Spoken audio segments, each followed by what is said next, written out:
So we will use electric concepts from electrical power often in this class. So it's good to kind of have some baseline discussion of this. This is a very simplified version. You know, these concepts take a long time to kind of fully get described to somebody. So we'll kind of do the best we can and hopefully give you the information that you need for this course. And so the first concept that we're going to do is make some comparisons to gravitational potential energy. And so voltage is a measure of what's called electric potential. We measure this in volts. You've probably all heard of volts. And it can be thought of as being analogous to how high something is lifted. And so, for instance, what I can do is I can take a positive charge and move it up to some higher volts. And so imagine that maybe it's located at 0 volts, and I move it up to 1 volts. And it's very similar to putting something up on a shelf. When we put it up higher, right, some object with mass is going to have larger potential energy, and if I release it, it can do work. And it's the same thing here. If I move this positive charge up to here and release it, the charge will want to go down to the lower potential, the positive charge will, and when it's doing this, it can do work. So a charge itself is, our smallest charges would be the proton and the electron. The units of charge, we call that the coulomb. And then you can think about the charge as being similar to mass in the gravitational potential energy. And so our equation then for the energy that a charge would have placed at a certain potential is this over here. So it's very similar to our gravitational potential energy equation, where it's mgh, where Q kind of plays the role of m and g, and V plays the role of h. And so if I put a particular charge at a particular voltage, then that's the energy that it would have. And so what we typically do is, so again, we have this positive charge maybe that we placed at the 1 volt point. And we release it, and it goes down to the 0 volts. Is sort of the idea. When it does that, it does some work. And so again, we kind of quantified this by saying that the energy it had is equal to Q times V. So our next definition would be what's called the current. And the current is a way to describe the motion of charges. And the way that we think about it is it's how many coulombs, which is the charge, divided by seconds time. That's another way to put that. So coulombs per second. And so that would be our current. Another way to think about that is charge per time. And so what we can kind of think about here is, so imagine that this charge moves through, we let go and it moves through this potential difference. And so we have QV, right? And so that would be sort of the amount of energy that it's releasing. And imagine it does that in some time t. Well, then what we have left over is Q divided by T, which is our current, I times V. And what is this? Well, this is power, right? Because that Q times V is the energy, and energy per time is power.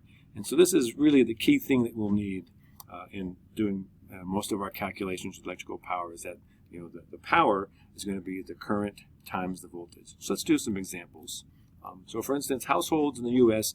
often have circuit breakers for safety. If you're like me, these things go off sometimes. You got to go outside and reset them. These breakers will typically allow maximum currents of somewhere between 15 or 20 amps. Our homes operate with a voltage of 120 volts. So the question is, what maximum power do these circuit breakers allow?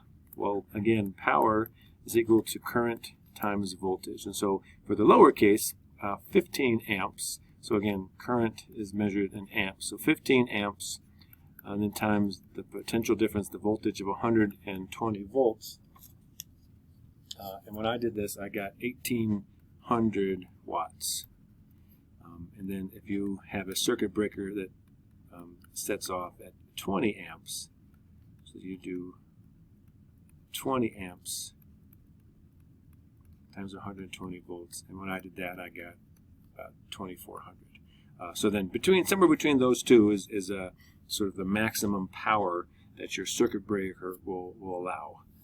And again, what you can do, you can imagine, taking a bunch of stuff in your house, like your microwave, which might be 500 watts, your television, which might be 300 watts. And so you can operate a couple of those at the same time, right? So usually if I break my circuit breaker, it's because I've got, like the microwave going, and then someone's vacuuming, some of these things that take a lot of power, and basically, you accidentally exceed that amount of power, and the circuit breaker goes off. All right, so that's one kind of calculation we might do. Another one here is looking at a battery, and so we'll look at a typical 9-volt batteries. These little square ones that look kind of like this here. And so the 9 volts is telling us the potential difference of this battery. And another thing you can find in your battery is the charge capacity, which is actually just the sort of maximum charge that this thing has on it that you can use to charge.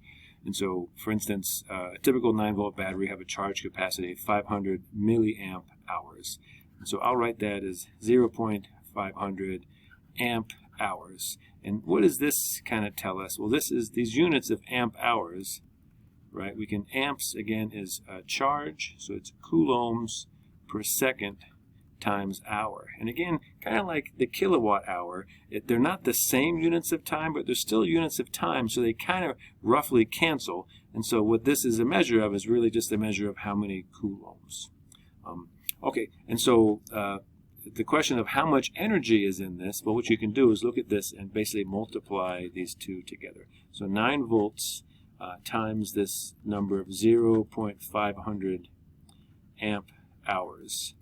And so when I do this, I get 4.5, and we get volt times amp times hours. Well, volt times amp, right, that's just this equation here. I times V. I is amps, and V is the voltage. And so that's power, which for us in these SI units is going to be watts. And so this becomes 4.5 watt hours. Now, we've dealt with kilowatt hours before. All that is watt hours times 10 to the third. It's like sort of a larger version of it. So this is the smaller version, 4.5 watt hours. And so that would be the total energy that the battery has. Okay, so again, that's an energy. A watt hour is an energy. Then you say, how long could this battery power a 1 watt toy? So suppose you put it in some toy that the power rating for that toy is 1 watt. Well, so what this means is basically, you've got the energy equivalent of using 4.5 watts. Let me back that up. So basically the equivalent of, since it's a 1 watt toy, what you'd want to do then is take that 4.5 watt hours and divide by 1 watt. And so those watts cancel, and you get 4.5 hours. So this much energy, again, it depends on what you're powering, but if the thing you're powering needs 1 watt, then since you have 4.5 watt hours, that means you have 4.5 hours.